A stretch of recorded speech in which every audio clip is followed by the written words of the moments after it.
All right, everyone, we are here with another off-season war in the last week. Today I'm taking in Storm, Pyramid X, Clairvoyant, and Rogue, testing a few things, and I should have titled this one Dying. Anyways, I'm Path 2 in Section 1 and Path 8 in Section 2, and there were a couple fights that caught my eye, and we have discussed in officer chat about potential options, so went ahead and brought those matchups or took those matchups to see how they'd go. First one here, this wasn't obviously a thought about, would this work? Would this work? Would this not work? This would obviously work. Storm Pyramid X against Hitmonkey. She's got the ability to place a passive stun if her regular stun gets shrugged for any reason. So that obviously is a benefit after knocking Hitmonkey down during the strike counter rotation using a heavy attack. We can reliably stun with the next parry following the heavy. And then the other benefit here is that passive cold snap, it'll never get shrugged. So while he has his passive up that allows him to evade, the cold snap will prevent that from happening. And since we're constantly throwing SB1 this fight, it's pretty much an ideal counter for Hitmonkey here. Now I know Storm doesn't get used a lot. Usually Apocalypse is the go-to, but Apocalypse has been banned here or there. So Storm could be an option if you've got one just sitting on your bench.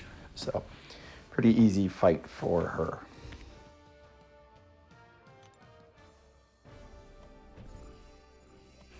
The next one you've seen me do, Claire versus this white Magneto here. Obviously no high ground anymore to deal with. So an even better matchup because no additional block damage. And I'm not going to be max boosted for this fight. I am doing a medium boost because of the fight after this one, which I'm trying to test. But this just ends up being a cycle SB2 fest while in blood. So pretty safe fight. I think this war I missed quite a few blocks or parries. It's been happening to me in arena, where I either block too early, thinking I'm going to get smacked, and it doesn't parry, or I think I'm timing it right, and it's just a hair too late, and I'm getting smacked anyways. So I believe it happens in this fight, kind of pushes us down to about halfway, but since we're just spamming SB2 here, it's nothing to worry about during the fight, just kind of annoying. So seen me do this before, pretty straightforward. I think it's right about here. We're at full health. And there it is. So, I don't know. The recovery time from knocking the AI down lately has been interesting. It's catching me off guard that they stand up so quickly and then retaliate in one frame rate or whatever. But that's what the off season is for, practicing it. So maybe focusing up the next two wars will help. And down he goes. So pretty straightforward fight.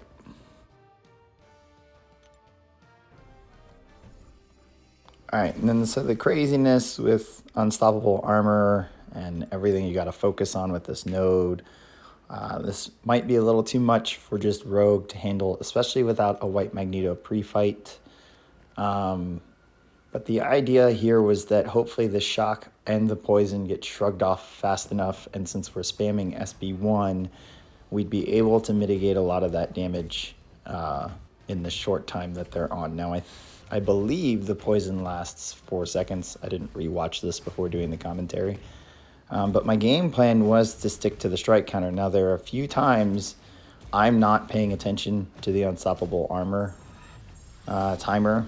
And unfortunately, that leads to a few unstoppable hits like... Nope, not right here. It's probably later.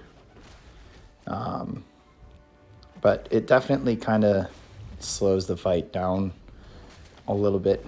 Makes it a lot to there, right there. So that was the first mistake, not paying attention to unstoppable armor.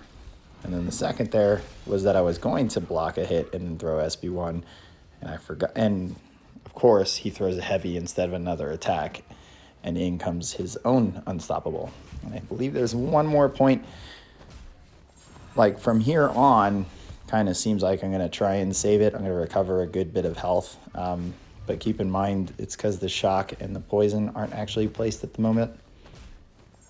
So we're up to 24%. And there's going to be one more unstoppable armor proc that kind of just does it. And I think it's right here. Nope, it's the next one then. But here's some shock and poison at the same time, and you can see it's doing significant damage. It might be boosted a little bit from his Fury buff passives from the node, which obviously does not help in the long run. So not the best matchup at all, or not an ideal matchup at all. But I'm glad I tested it in the offseason. It was fun. Moving on, took path 8 because I want to practice on that Angela back there with Rich Get Richer. So of course Storm was another good option to pair with this team between Hitmonkey and this Elsa here. So this is a joke fight for Storm. I mean, this is technically what she's built for. Who cares if Elsa shrugs the stun buff or debuff? It's just going to place a passive. So the game plan, of course, for this fight, just to end it real quick, is to eventually get to 5 prowess by hitting 5 different bars of power between the defender and myself. And then making sure we're in a good spot to charge heavy into SB2 and then just nuke her with lightning bolts. So right about here is where we're at. We're going to bait out this SP1. She threw it, so we didn't wait out that last timer. Charge heavy, drop into SP2, and boom, she goes. Only one of those crit, but it was for 42k, so nice big hit. And then Angela here on Rich Get Richer. Was curious to see how annoying it is to deal with unstoppable armor before reaching SB2 to kind of help alleviate the issues. So she didn't start unstoppable. That's where she starts with an armor up. And then when she drops back into less than a bar of power, she gains another armor up, and then we got to SB2. So it wasn't that annoying at all. We aren't max boosted here at all. We probably shoot up to SB3.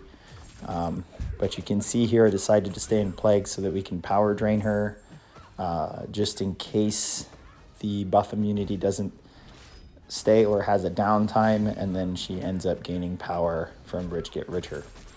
So pretty straightforward fight, pretty smooth fight. Again, not max boosted, and this took less than a minute. So Claire definitely going to be a top option for a lot of the problematic unstoppable armor champions. But speaking on that, I'll admit this node or this fight I did not pay attention very well at all to return policy. Kind of assumed buff immunity was going to stay up. And actually thinking back on it, I did originally plan to stay in Plague the entire time. So if we did run into an issue where power gain got a little out of hand when buff immunity wasn't up, we'd at least be sucking some power out of Annihilus through this fight. So usual game plan with Annihilus, get that light intercept right here to nullify the rod, switch into whichever stance you want, and now that we can reliably parry, we do that easier, and he's not willing to throw his SB1 here, so now we're kind of stuck having to force out an SB2, and we're going to avoid triggering the unstoppable and intercept him with an SB2 so we can get rid of the next rod. So this kind of put us in a good position to just start rolling, but as you can see, the damage isn't that great with the SB2 while in Plagued. And this fight was going to take a lot longer than I wanted it to. So since it's an off-season war, instead of just being patient and dealing with this, since we have the fight under control, you're going to see I switch into Hellfire. I believe it's right here, so that we can speed this up. Of course, that's not a good idea, because now we're not mitigating some of the power gain when our buff immunity is down. So it's gone now.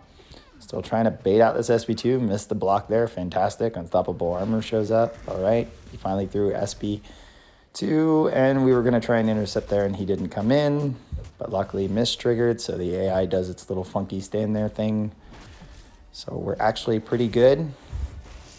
All right, still rolling, still good, and there, you see there, was not paying attention to the fact that we nullified the armor and then therefore nullified the three Furies, which pushed him immediately to SB3. So, kind of annoying, but whatever. Off-season war, at least it happened now instead of during the season. But that was the end of that war. Nothing much, just a few silly matchups that I was trying to test out. Hope you guys enjoyed the video, and I will catch you guys at the next one.